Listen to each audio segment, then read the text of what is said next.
He was like, if we don't have it, I'll just bankrupt the team. I said, we can either go to FIBA, and you don't want me to go to FIBA. Because these kids are almost famous at this. Not almost. They are, right? The business of basketball is not just NBA. No, he didn't start me, and he was like, you don't play fucking defense. 20-something-year-olds, you're finally just learning how to play. Whew, I'm gonna get in trouble for this.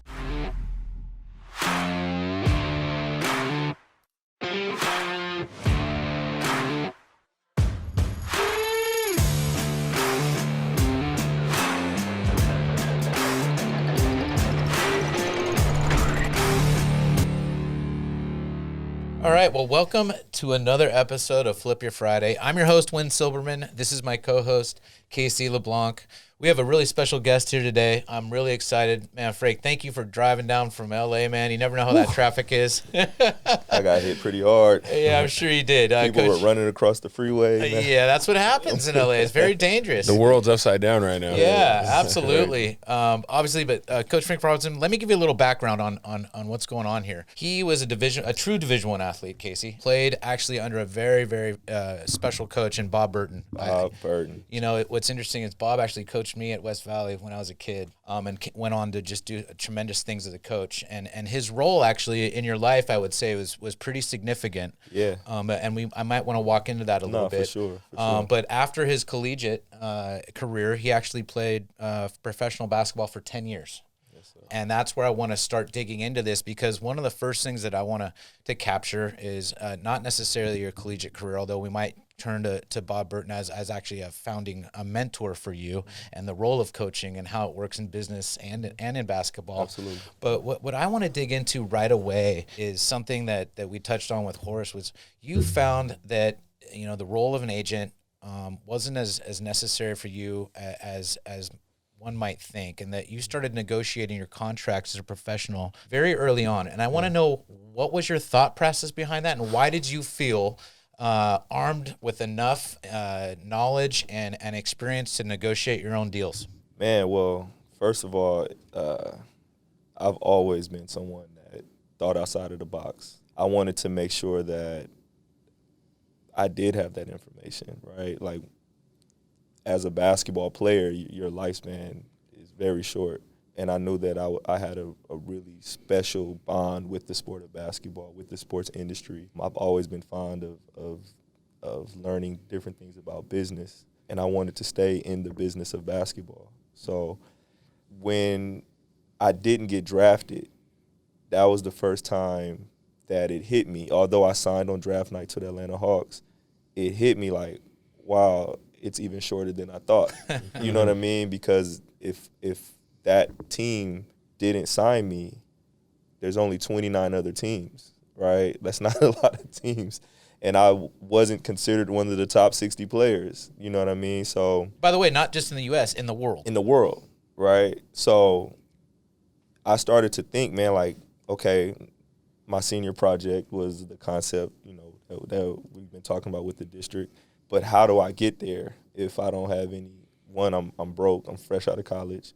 I don't have any business experience. I don't come from a family that has business experience.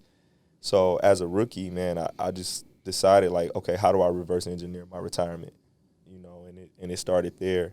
Being able to have a agent who was, you know, at the time he was just getting started. We were with Priority Sports. His name's Aaron Mintz. Chicago. Yeah. Aaron is actually from the Valley. I'm sorry, Priority is. Yeah, Priority's from Chicago.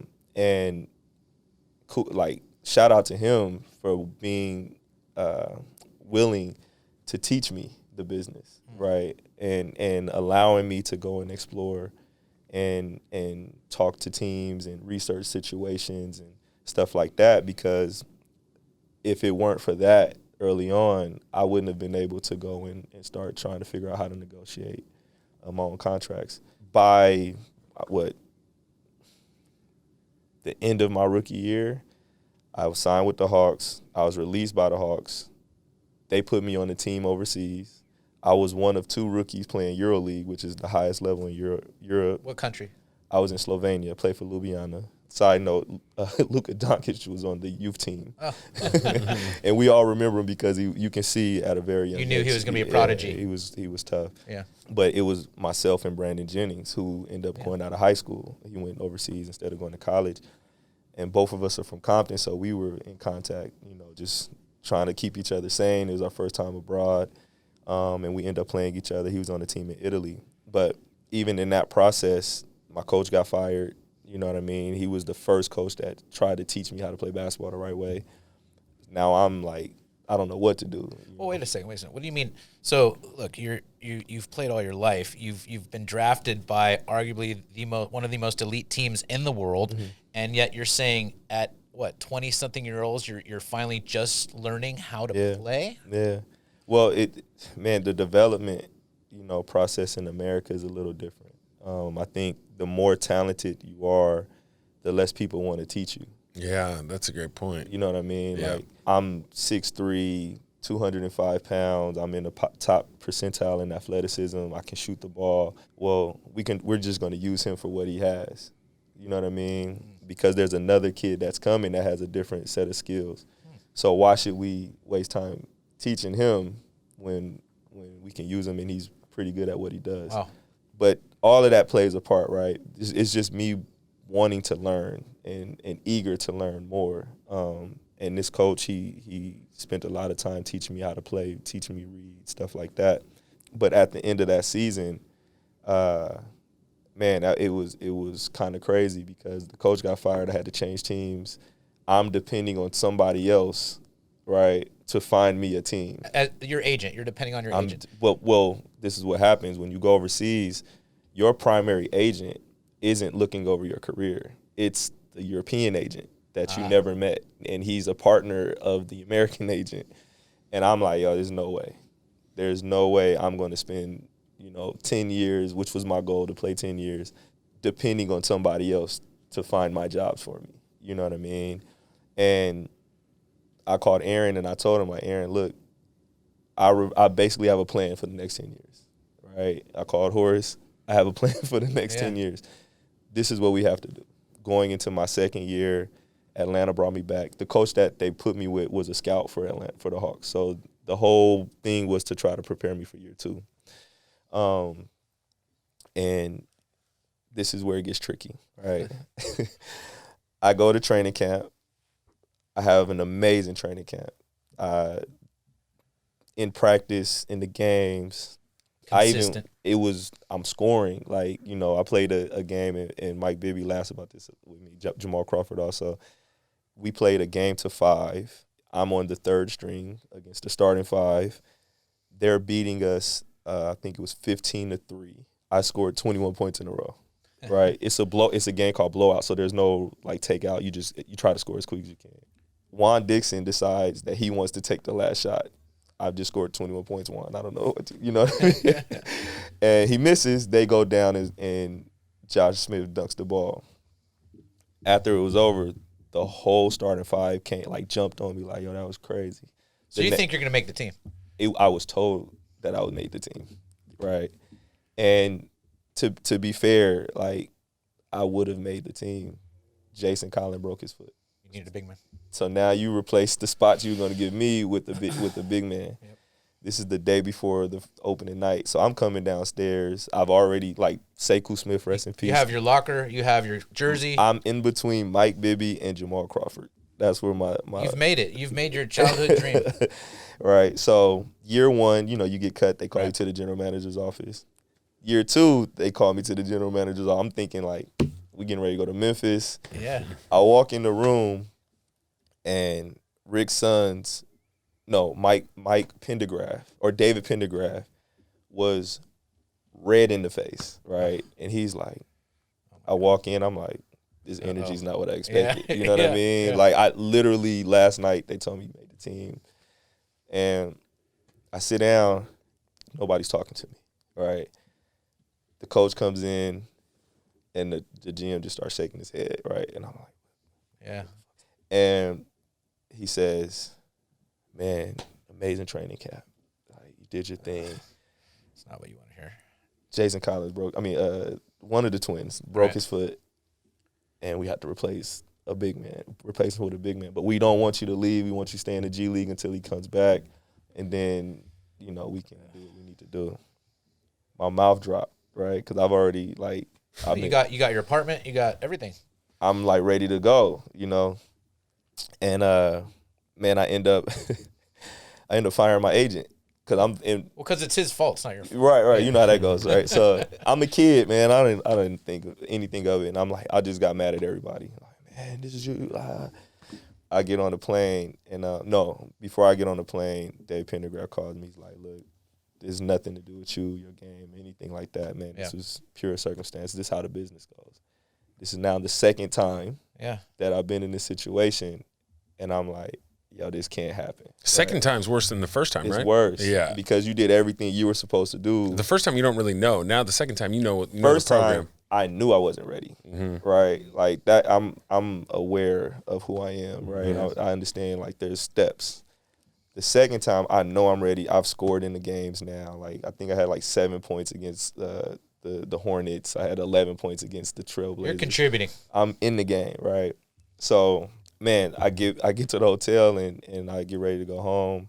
As soon as I land back in LA, my agent Aaron calls me again. He's like, "You're going to China." I'm like, "Oh, all right, that was quick." You know what I mean? So go to China.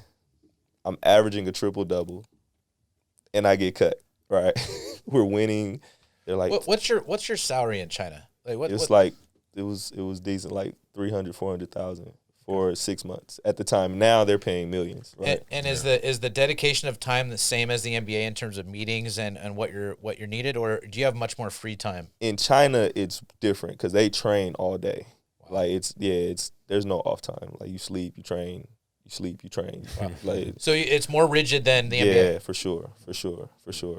But so my point of bringing all of this in, this was the last time that I said like I cannot do this and not have a plan, when I got cut, they said they wanted me to score more. I'm averaging 20-point triple doubles. I'm like, I don't know how much more I can score. Yeah. You know what I mean? Were you always like that as a kid? Like you always had a plan? Was everything always mapped out? Or was it when you got to this point where you're like, hey, I see the world from a different lens at this age and being cut? Like how did that work? So in high school, man, high school was the first time like everything was taken away. Right, I got in a fight with a teammate. I ended up breaking his jaw. Right, the kid was a bully. Right, and I was defending. I'm the captain on the team. I'm defending my teammates, and I hit him the wrong way. Right, I was already committed to Oregon at the time. I lost that scholarship. No other school wanted to touch me because he's a hothead. You know what I mean? And it was at that point that I realized like all of the stuff around you is fake. The moment something happens, they wash their hands from you. You know what I mean? Yeah. Yep. And college was the first time that I saw everything clear, because from 14, 15 years old, I was this highly touted kid. I watched everybody leave.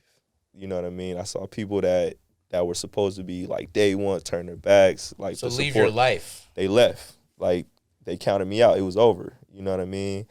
And I went to prep school. Coach Ed Jones was my coach. And he started telling people, like, I don't know what you guys are talking about. This is a great kid. You know what I mean? Like, there's no signs of an anger issue. There's no signs of disrespect.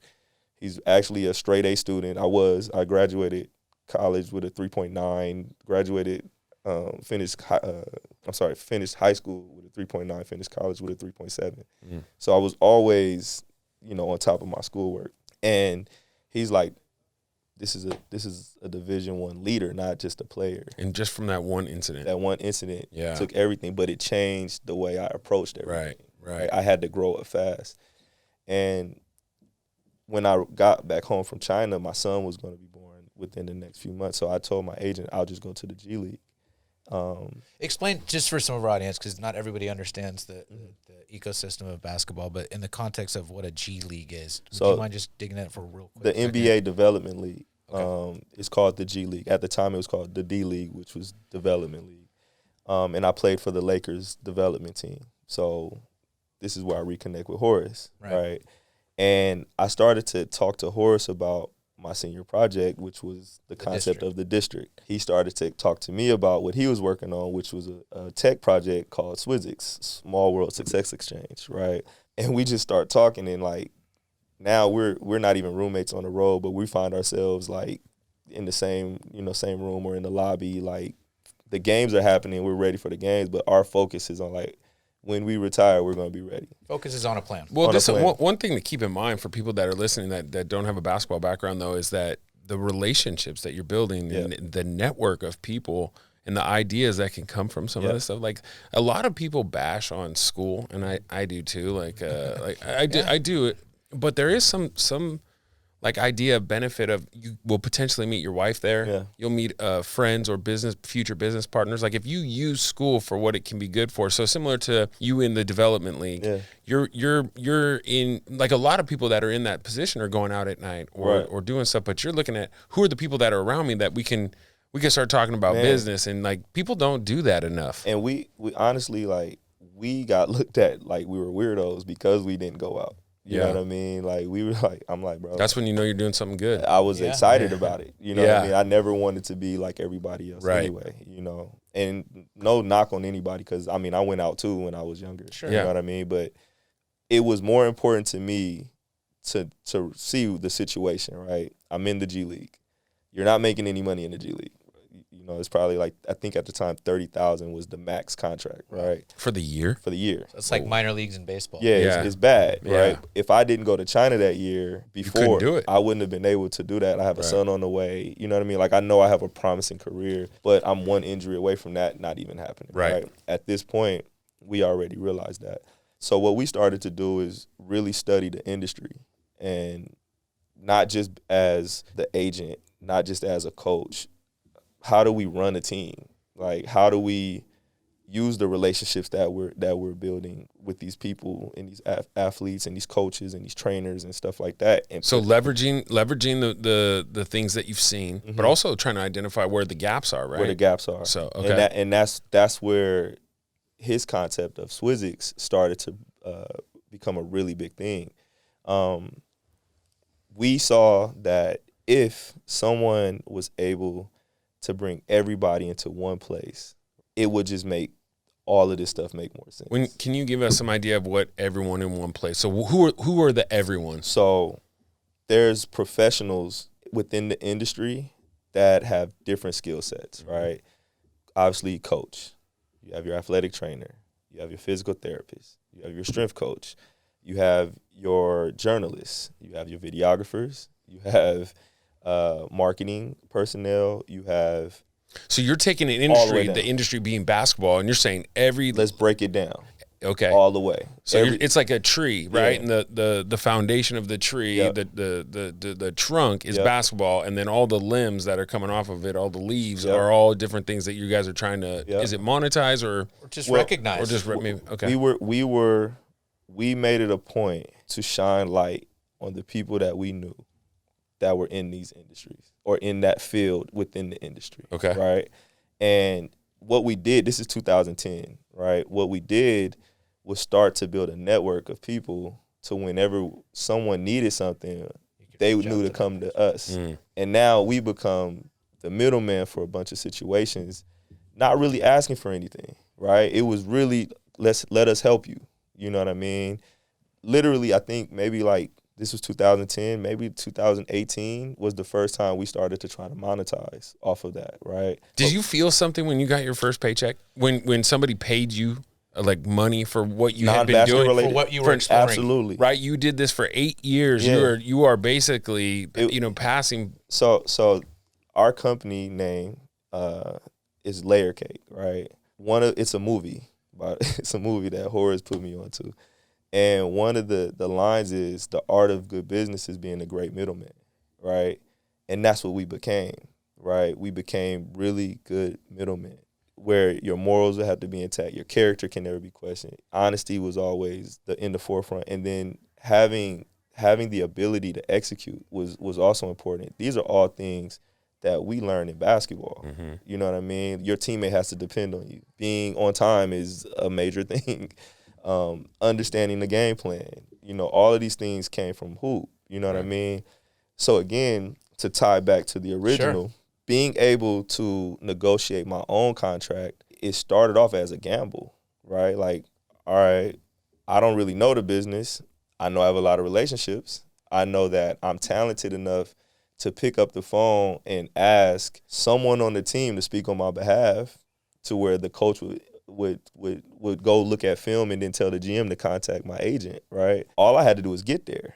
When I get there, if I wanted to stay on that team, it's on me, right? So when I talked to Aaron, this is year 4 now, I talked to Aaron about just having somebody look over the contract. I wanted to negotiate it myself. I wanted to write it, but I wanted him to be able to say, all right, this is good, right?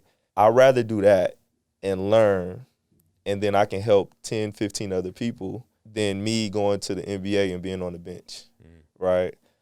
Because I'm overseas, I'm playing high level, I'm making good money, I'm not sitting on the bench. I'm basically the guy, right? You practice 2 times a day, but my family's not there, so I'm bored. Why not study and figure out what's the next move, you know? And Aaron was like, cool, right? Instead of paying my full 10%, or the teams would pay it, we would split my commission. You know what I mean? That's the relationship we had, though. Everybody's not doing that, especially in this industry. And the situation where where Horace and I first like really did it, I purposely put an out clause in my contract to where the playoffs for Euro Cup would land after the out clause date. And it was a gamble, because if I wasn't playing well, you know, they would have just cut me. Right. I'm top 5 in the league in scoring. I'm taking a team that never played in this high level league, and we're like on the verge of making it to the playoffs. You know what I mean? The day my contract was up, I had a 30-point performance against Eric McCullum, who's CJ McCullum's older brother. And we go in double overtime, and we're going at it, and we win. I hit the game winner, right? How do you cut me at that point? So now we got to seriously talk about the negotiation. You know, we had already been, I actually used one of my tickets that I get from the team to fly Horace out. He was with me. He was in between jobs. And we were working on our first like huge event that we ran called Sports Summit 818 in the Valley. But at the same time, we were talking about my contract. And we just start looking at different contracts that we used before and putting them together. And I told him, like, let's try to get a 2-year deal, but I want equity in the team, right? Like, that's how well I was playing, you know? And I was like, the worst thing they can say is no, right? So we sit with the owner of the team, not the coach, not the GM, the owner of the team. And he's like, so what do you want? I told him I want basically 2 times of what their budget for the whole team was, right? The worst thing they could say is no, right? I didn't want to – I loved being with my team. I didn't want to be in that place. You know, I was coming off an injury. It was a place for me to go and try to prove that I was back healthy. And he was like, all right, cool, right? Then I said, I want equity in the team, and I'll stay here for the rest of my career. And he was like, no one's ever asked for that, right? He was like, all right, cool. I was like, okay, this was easy. He was like, do you want your agents to write it up or you want us to write it up? I said, I'll write it up, right? Part of me knows how this stuff works. Like, this is 2014, so I'm in year 4, and I'm like, there's no way he's going to give me that, right? So even though you knew he accepted in principle, you don't believe it once it gets on paper? No, because they'll try to find a way to get out of it, no matter what. As long as they can get you for that season, it doesn't matter. It doesn't matter. Get you in, perform. We'll figure out how to get you out, right? So in my contract, usually you say, if we participate in this event, your contract's fully guaranteed. If you accomplish this, we give you this, right? I changed one word. I put qualify, right? Because it takes it out of their hands. Because at participate, they can choose to participate or not. If we qualify, that means I did my job, and it's on the committee of that league to invite you back, right? we qualified. I don't think they read the contract. So here we are in August. You have to report back to training camp. We're in July. The coach calls me like, "Hey, what's up, man? Where you going next year?" And I'm like, "Coming back to see you." You had a 2-year deal, right? 2-year deal. Actually, we had it was 5, right? Because it was like I said, Equity. Yeah. I wanted to retire in 10 years, and I was going into my 5th year. And he was like, "Well, man, I just talked to Ari, and he's not going to bring you back." And I was like, "Oh, man. So what's the buyout?" He was like, No. He's like, I was like, "Bro, I don't even want to talk to you because I don't want you to get involved in this."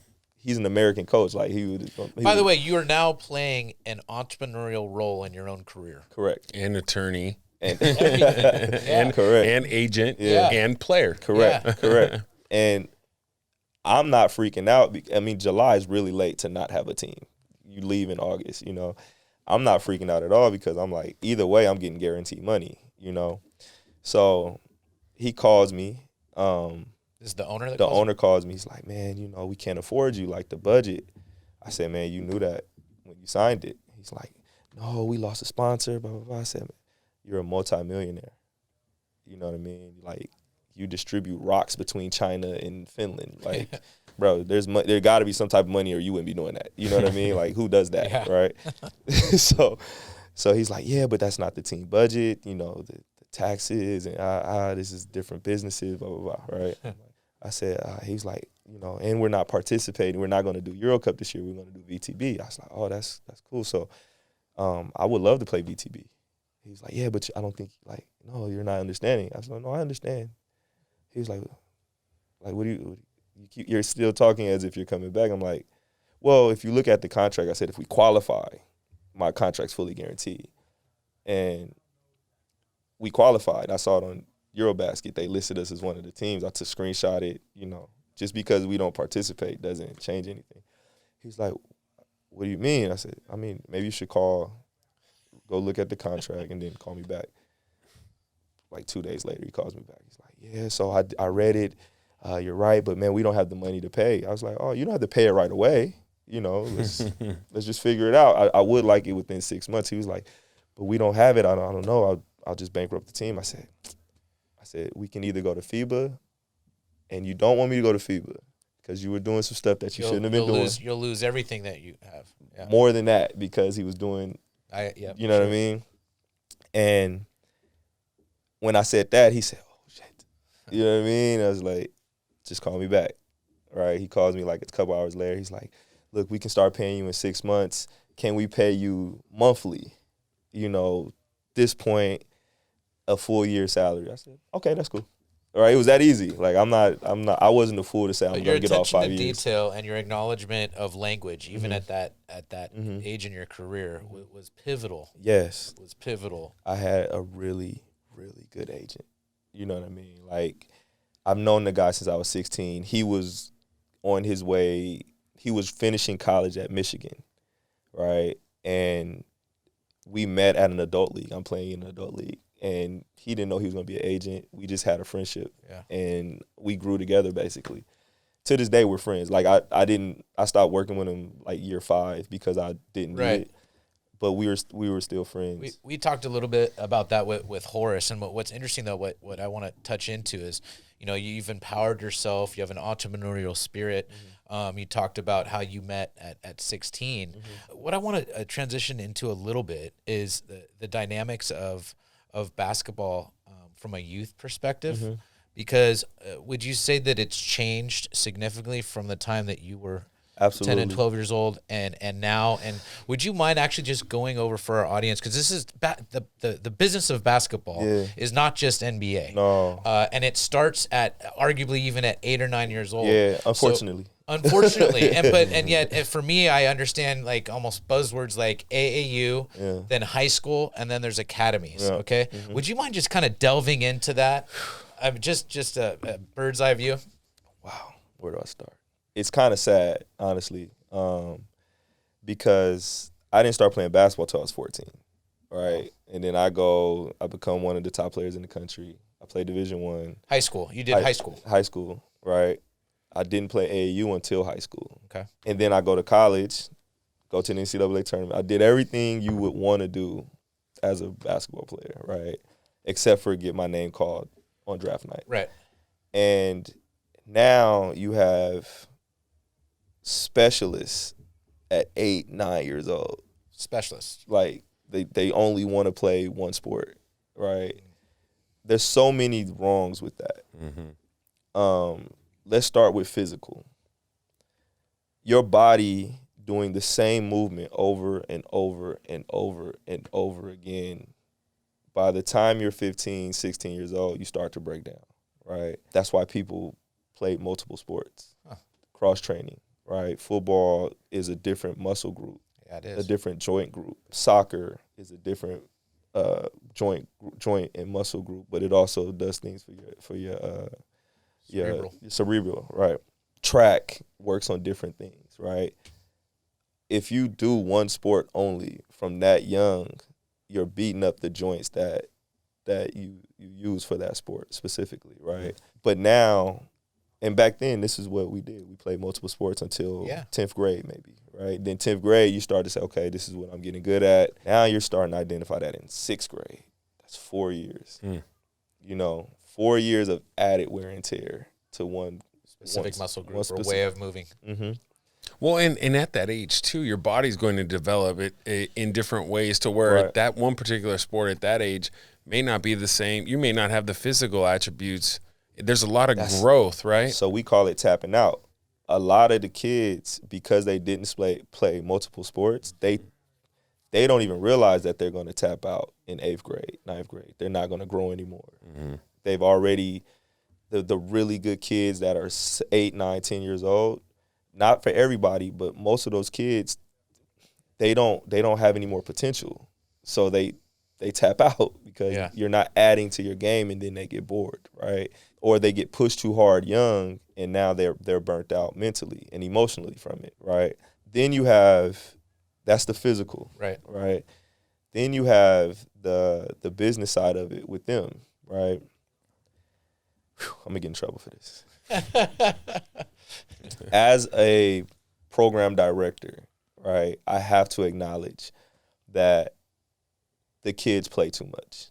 But I also have to acknowledge why they play too much, right? Everything that is like social media. It's like TV programming, right?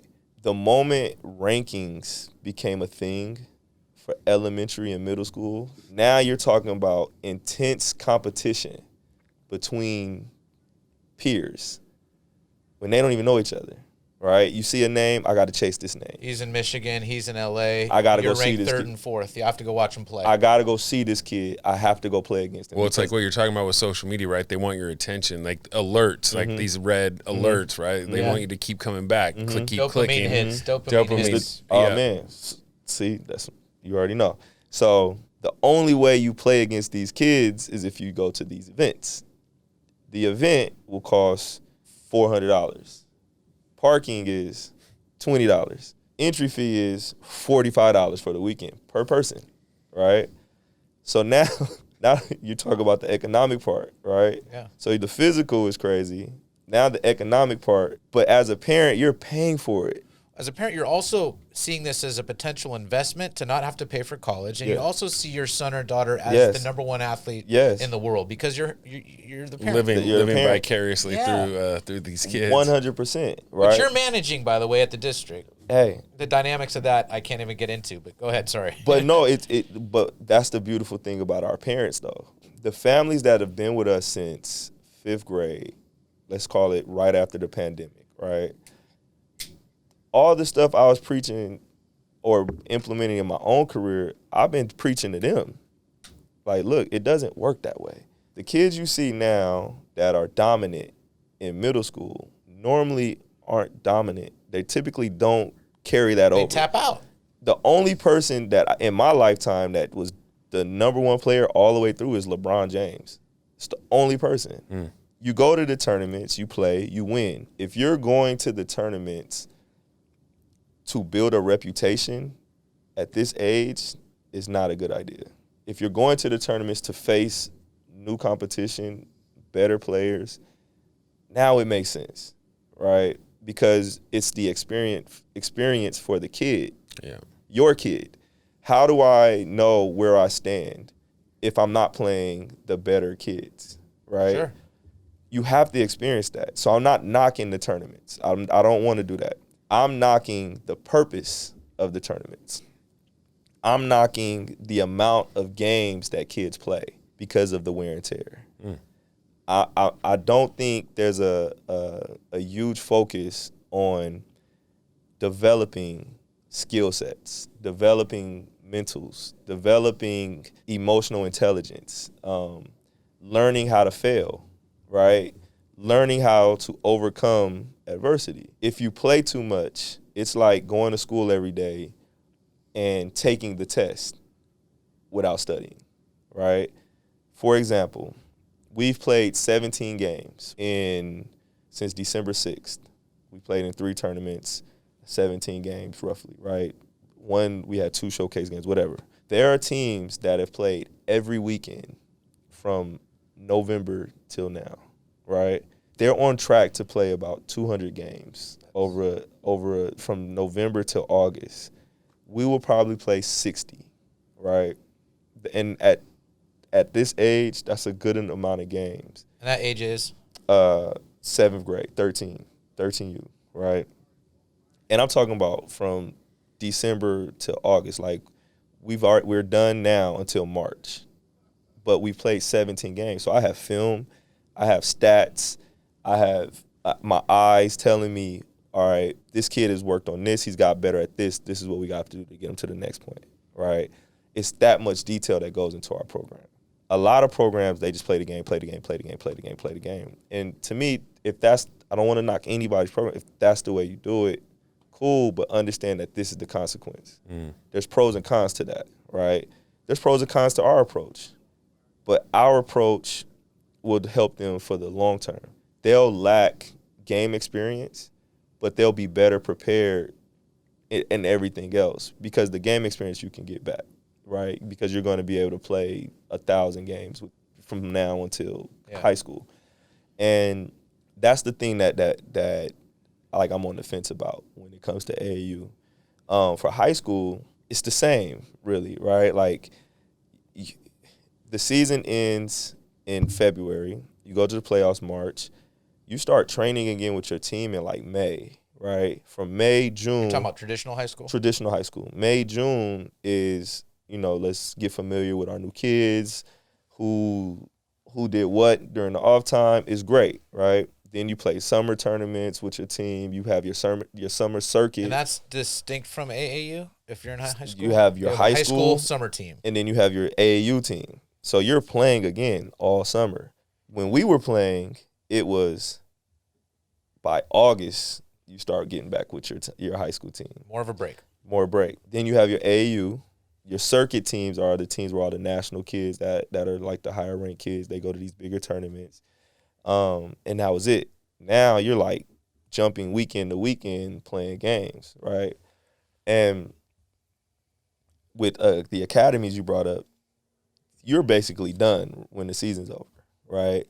And I love that because most academy teams, and when we say academy, I'm talking about national schedules, right? Like, yeah, no, explain that to me. Yeah, so obviously, so high school, it's a tradition. We know high school. Look, you have the WCL that we were up in San Jose. There's known maybe 6 teams in your league, and whether it's baseball, football, or basketball, you know who you're gonna play. You go to what's a CCS or a CIF done here, and that's it. And you've showed us the timing, right? Now, academy, and we've talked about the educational piece of the academy in the context of high school with Horace, but from the basketball side, you're saying there's going to be more of a break. So go ahead. So from the academy season is last year I coached Donda Academy, right? That's Kanye West's school.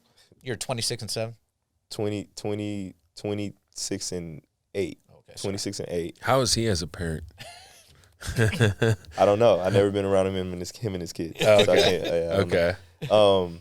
But when that situation came about because of Darrell Wright gave me a call, right? So we go, ask me if they can use the district.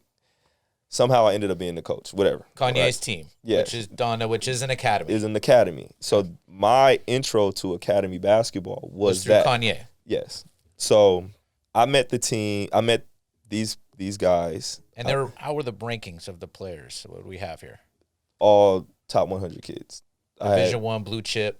All that. I had five-star kids. The number 1 player in the country, the number 3 player in the country, and number 5 sophomore in the country at the time. And then everybody else was top 100. Are there coaches calling you from universities? My first practice that I ever ran as a head coach, Kentucky was there.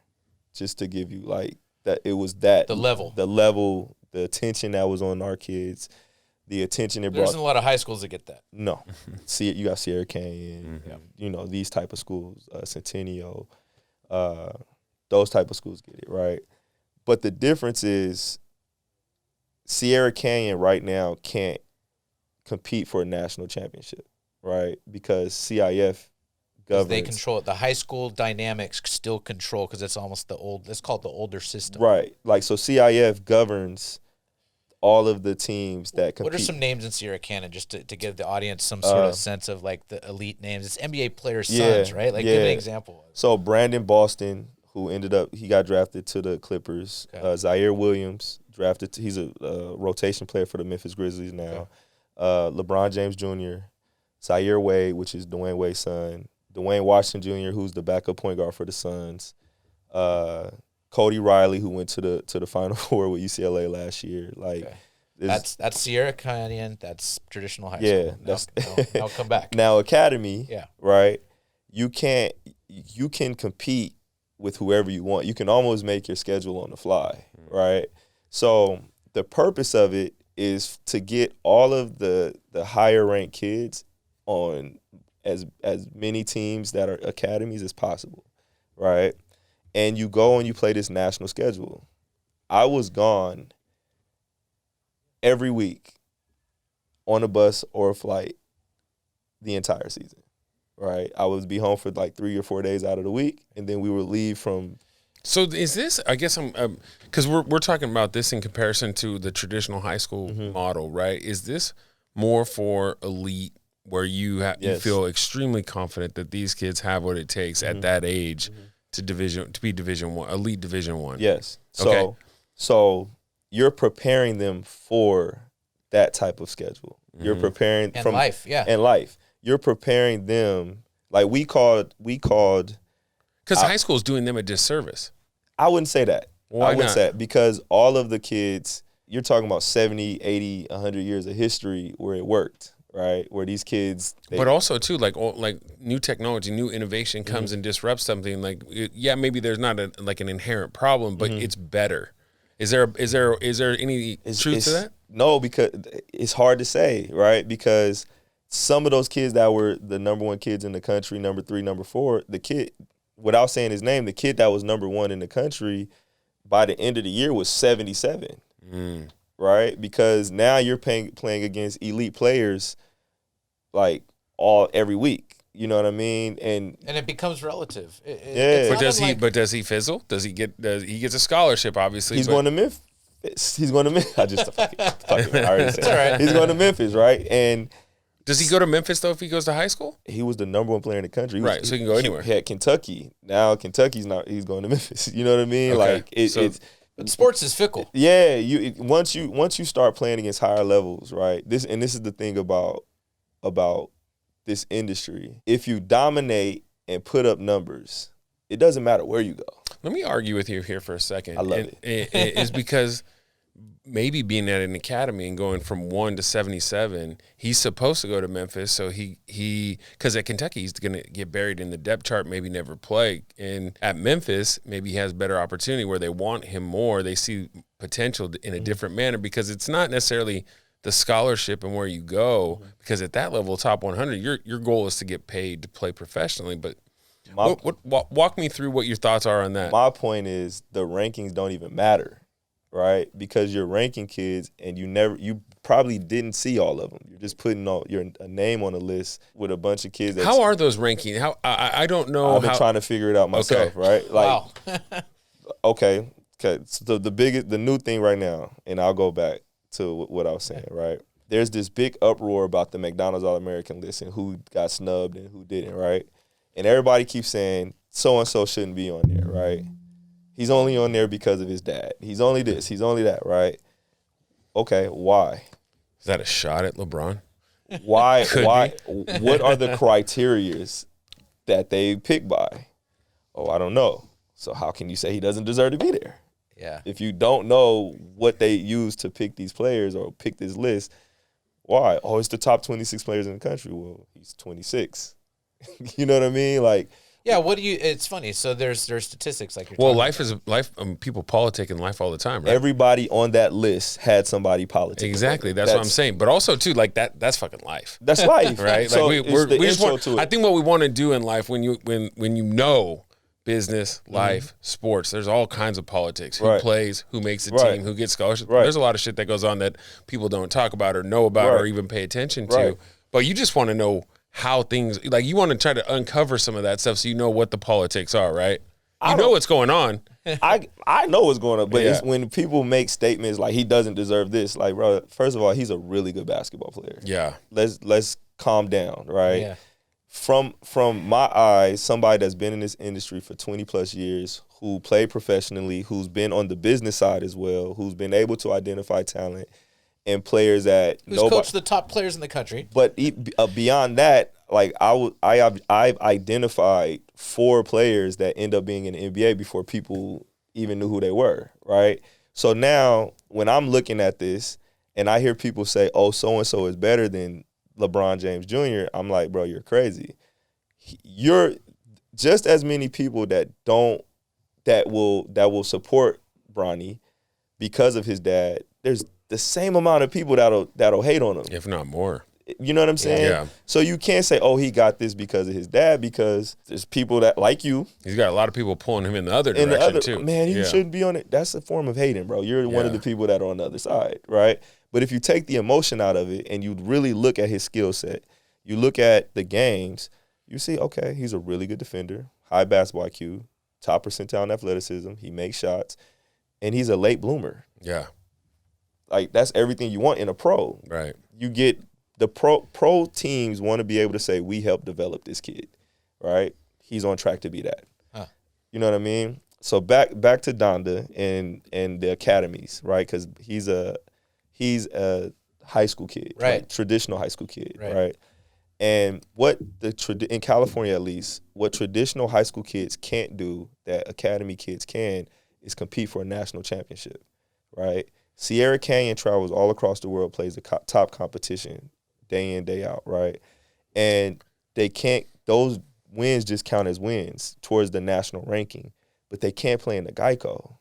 Geico is the national The top it's 8 the mecca teams for high academy. school. Yeah. And do you get paid if you win type thing? You get exposure.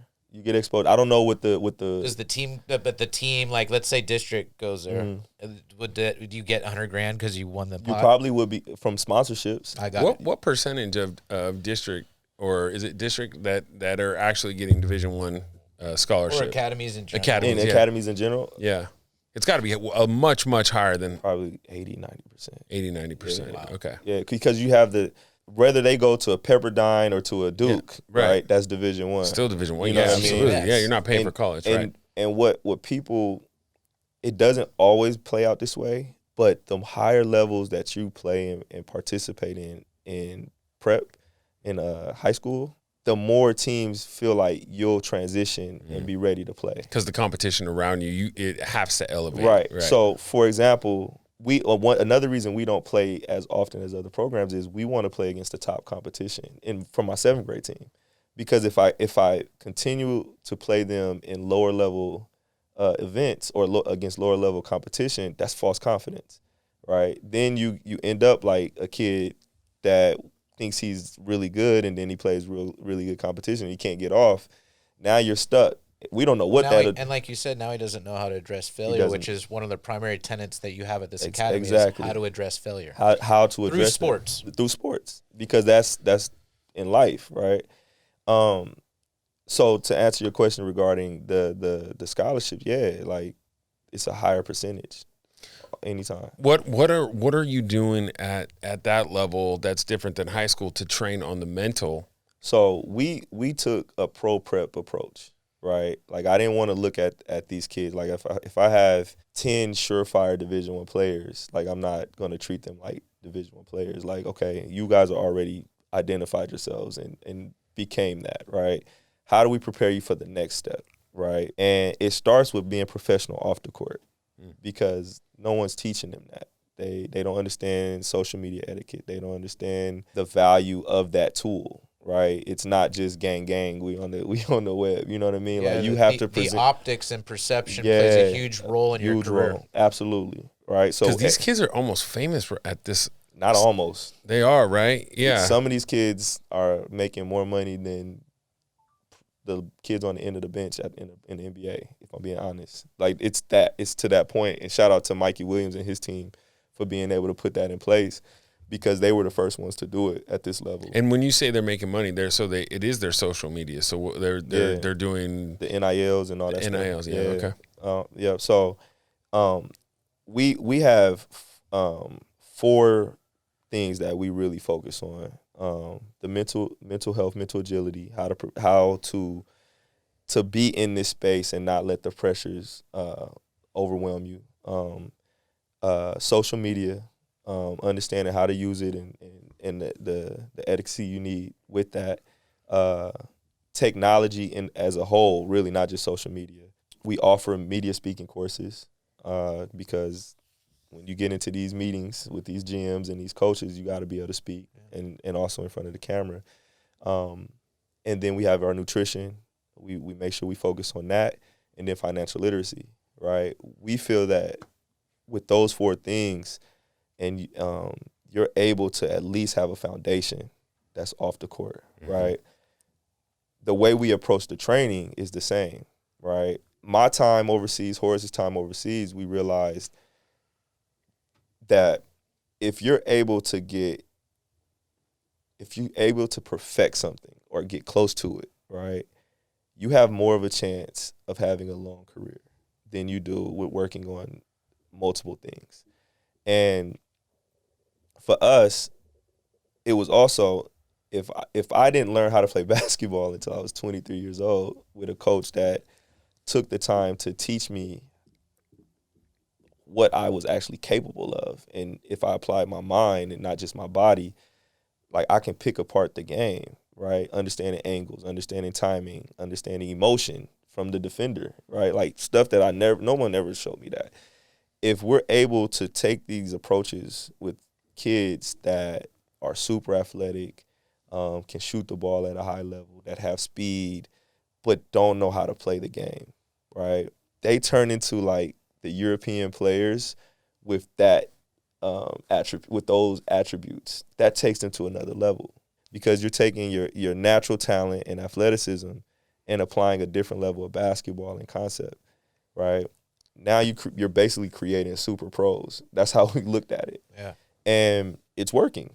You know what I mean? Well, a question that I have for you, and we only have a little bit more time, but I think this is important, is that some of these, and we were lucky enough to play Division I, and some of the problems in Division I is that you've been told how good you are your entire life, and so when I would imagine, but I want to get your perspective on it, that is there anything maybe in your training or in coaching to try to help develop some of these kids, the adversity? Now, again, they're playing at a higher level, so that's going to help, but these kids have been told how good they are. If they're making $1 million at the age of 16, like how do you control ego, and how do you try to get? Because a lot of these kids too that are in the ESPN top 300, they're not going to play in the NBA. This is a great question. I'll tell you, because I played at the highest level, and because I was one of those kids, and because I went through everything that I went through, I knew that I could not approach it the same way everybody else does. I was not kissing their butts. I was not telling them how great they were. I didn't not celebrate with them, but I also had to keep it real with them. You know what I mean? And my first couple of weeks, and it's funny, there was a scout that came to our practice, and she said, "Wow, I've never seen anybody talk to Rob Dillingham in that way." right? And Rob is what number? Was number 2? Number He's number 1? he's going to Kentucky. He actually he didn't get to the McDonald's All-American game, and he's probably the best point guard in the country, right? And she was just like, what made you take that approach? And I said, because I care about him. You know, like I know that if I tell this kid or these kids or any kid for that matter everything they want to hear, I'm setting them up for failure. Yeah. Right? And what happens is people, and this goes back to the AAU part, right? Or the industry in itself, the agents, whoever, handlers, whoever, they're so afraid to lose the kid that they don't tell them the truth. Or they're not holding them accountable, right? Because it's not necessarily just they're motivated by the wrong reasons. I don't know what their motivation is, right? Yeah. You know what I mean? But money. I'll tell you. they don't want to lose the kid, just the affiliation in itself, because it may be more than money. You could leverage right? it, yeah. You know what I mean? Sure. And what I've learned, because I knew that's what I wanted, right? I just wanted somebody to be honest with me. And because of that, and because I've experienced people trying to latch on to me, I wasn't gonna be a part of that, right? And the outcome is I'm not the coach anymore, and I still talk to these kids almost every week. I'm checking in on them. They're checking in on me. Coach Frank, you was right. College is hard. You know what I mean? Stuff like yeah. You know, like we have a kid, Zion Cruz, who's at DePaul, and the kid is so talented, man. Smart kid. He has the right emotion to be a pro, right? The right game to be a pro. But, man, like, I just had to share with him last week and remind him that, like, the first year of college is like being thrown in the woods. It's like, you know what I mean? Like, you're becoming a man right now. And you have a decision to make. It's either you going to break or you going to fight or flight. Fight through it. And then year 2 is going to be special, you know? And he texted me back like, Coach, if anybody know, it's you. You know what I mean? And he told me he loved me, right? But that's the relationship you want. You know, what's important in both sports and business, and we met, you know, with Horace as well, is the role of mentorship, whether it's on the court or in business, is so important. And the ability to set your ego aside, particularly as you feel like you've grown and you've learned more in business, you still always have to have an open mind, and maybe your ability to grab onto a appropriate advice gets better and more refined. But at the same time, the role of a mentor is so important. Well, and the other thing too is like, fucking keep it real. Like, tell these kids like what's up, and not just tell them. I mean, look, I think there's a balance, right? Because they have to respect you. You have to earn it to some degree, but also too, like, telling them, like, guiding them a little bit, not just cheerleading. Yeah. You know, I think some tough love. Like, we've gotten away in this society of being able to give some tough love to people because people are so fucking sensitive. Yeah. So there is something like, hey, you remember these times where you help course correct on people, but you do it through being straight up, being honest and genuine. He's really good at this, by the way, because I know what he just did. He brought it back to Coach Burton. So, look. I don't even know if he knew that. I wanted to conclude with it. That was so yeah, you're right? I had one of the toughest college coaches. And I don't even feel right saying some of the things, you know what I mean? Because it was crazy. But wow, right? Like you're talking about a kid who, in myself, who had the world and had it snatched, and then I had to rebuild from scratch as an 18-year-old kid, right? Which at that point most people just give up. Like, bro, I'm just gonna find a job. You know what I mean? And I met Coach Burton when I was 20. And he was so mean. You know what I mean? But it was that good, like... He forced a loss of innocence. Yeah. And what happened over time is that it became a challenge to me, right? Personally. I didn't want to lose to the verbiage. I wanted to prove him wrong all the time. This man didn't start me, right? no disrespect to any Division I college, right? Bro, I'm a high major basketball player, and I'm at Cal State Fullerton, right? I walked in the room like, yo, I'm scoring 20 a night. He's never going to take me out the game. Me the ball. Get out my way. Just give me the rock. You know what I mean? Like, this is – I had the red shirt because I transferred in. Red shirt year, I'm destroying their best players. Like, it was love, right? They had to humble me a couple times. They wanted to beat me up because I was talking a lot. You know I talk a lot. Yeah. And he didn't start me. And he was like, you don't play fucking defense. I was like, that's not my job. Like, in my mind, he's like, you don't play defense. And if you don't play defense, I'm not going to start you. Bro, I kid you not, that year I averaged 12 points a game in 19 minutes a game, right? And I'm like, yo, he's not going to start me. He told me halfway through, like, the first half part of the season, I'm not starting you until you take a charge, right? And I'm like, bro, taking a charge? I've never taken a charge in my life. I'm too nice for this. What? That's not my job. You know what I mean? We played Wichita State, and I took it. He must have said it to the media because I felt like when I took the charge, the whole gym went crazy, right? I took the charge. They called it, and like it erupted. Like I was like, oh shit. So he started me from that point on. Like he was willing to risk losses. You know what I mean? But to he prove taught that point. you what you're implementing now, which is Absolutely. Be willing to take the risk, and business is risk. Yes. Business is risk, Yes. and you're taking the risk to build a stronger Absolutely. foundation and succeed. Absolutely. And the funny thing about it, this was my sophomore year. My senior year, I was the defensive player of the year. Wow. I go to the Hawks. I get signed by the Hawks because of my defense. So this thing that I fought all this time, it was the thing that got me in the door for my entire career. Like people didn't know they didn't recognize my ability to score until I got to the teams as a pro. But I was known as a defensive guard that was athletic and can shoot.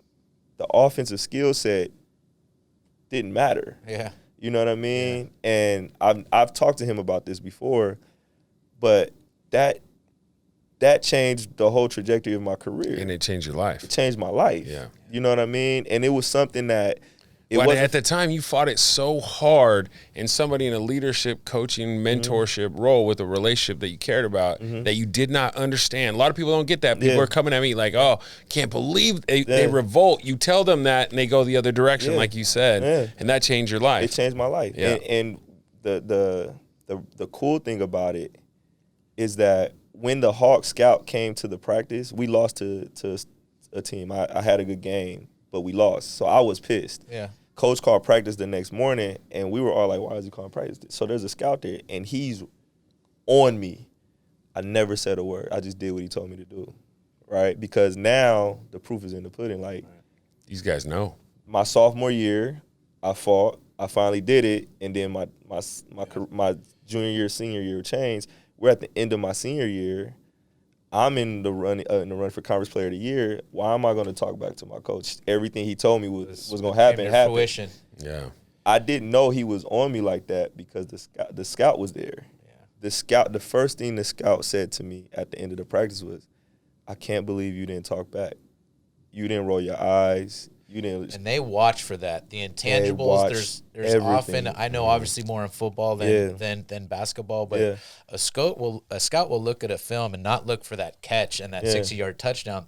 They'll look for the drop and take a look at your demeanor. Yeah. Yes, take a look at how you rebound, because if you're in the league, if you're playing at the most elite level, then you need to know how to take a L and win. And that's true in business. And this is one of, and by the way, thank you very, very much for taking your time to be here. But I do want to wrap this up, that I've seen common themes with you and Horace, and it's the role of sports and the game of basketball, that it transcends the game. It teaches you life skills. It teaches you business skills. And right now in the U.S., there was this kind of assault on sports in general that we need to focus particularly on, or more biology or more science. But you're a living proof that I think sports can play such an important role, particularly in the dynamics of social media and less human touch, of how to deal with people, of how to face failure. And it can teach you very, very important lessons. And I think what you guys have built at the district and understanding that it disrupts a certain way of doing things is one, really, really special. I want to add one last thing, because you have an opportunity when you're talking to a lot of these kids that are elite and perceived as elite, is that we've had a lot of people that we've sat and talked to, NFL players, Hall of Fame players, coaches, all of the, and the thing that comes up almost unanimously or universally is they talk about this time where the coach either did something or yelled something, or they were at the bottom, they broke something, they hurt something. They like, nobody's like, hey, I scored 4 touchdowns in a game. It's like, no one, they don't talk about that. Right. It's the adversity Absolutely. and what happens and what a coach did or what they did or how they responded Right. at what they at that time thought was like the low. Right. And so these kids that are, you know, everyone's telling them how great they are. It's these moments that, like, teaching them how to handle adversity is going to be their biggest challenge. Man. They could jump through the roof. They got the height. They check so many boxes. But up here, when they don't start, or when someone tells them to take a charge, this is not just ESPN 100. This is people all across the globe, for sure. right? Like, people get something bad happens, Yeah. and it derails not just that day, Right. but the week, the month. And the cool thing about my personal journey in helping others, right? My peers, the high school kids, the college kids, I started with helping pros. You know what I mean? And then I started helping colleges. You know, I helped build a sports agency in 2018. So then I'm helping kids transition from college to pros. Then I started working with high school kids. Backwards. And I went backwards. So the experiences that from working on my own career and doing the things that I did for myself, I'm able to help my peers with. Yeah. Horace and I are able to build this network of people and start putting connecting dots with people as adults. Then we start working with the college kids, showing them how to market themselves, picking the right agent and identities and the branding and all that stuff. Then I got thrown into this opportunity to coach Donda Academy and work with these high-level kids. And now I'm working with middle school kids and pros and all of the above, because they all come through the doors at the district. Yeah. You know, so everything that we worked on in 2010 and building that network, they're all here at the district. Yeah. And that to me is the It's priceless. I get chills talking about it, you know, because we couldn't envision. Passion. It's passion. Well, and blended you're with making a big impact, Man, right? And changing things and the Yeah. dynamic of how traditionally it's always been done, but For doing it sure. in a very different manner. sure. And that's where we're going to wrap today, because we want to, and we had talked about it earlier, but getting all of the websites and the social medias, because people should be able to follow along with this journey as you guys sure. you guys are growing and evolving. Who do you follow? What do we the district? Or what's the handles? At the district. Yeah, at the district. And we'll make sure to flash that on and everything to make sure sure. people All have the the video. optics And of then it. District Academy. Okay. District Okay. Academy. And do you have a handle as well? Cali Frank 5. Okay. Cali Okay. Frank 5. Yes, Thank you. sir. Yes, Thank you. sir. Good. Well, listen, thank you very, very much for just sharing not only just your life's experience, but how that folded into just this opportunity that's presented itself now and shaping youth in the right way. So audience, thank you very much for listening. Please go ahead and download us, like us. We're on all platforms, Yes, Frank. sir. You wouldn't believe this. Instagram, everything, YouTube. But that's a wrap, and thank you very much. And Thank you, guys. We'll Yeah, tune appreciate in it. next time. Thank you. Thank you. Yes, sir.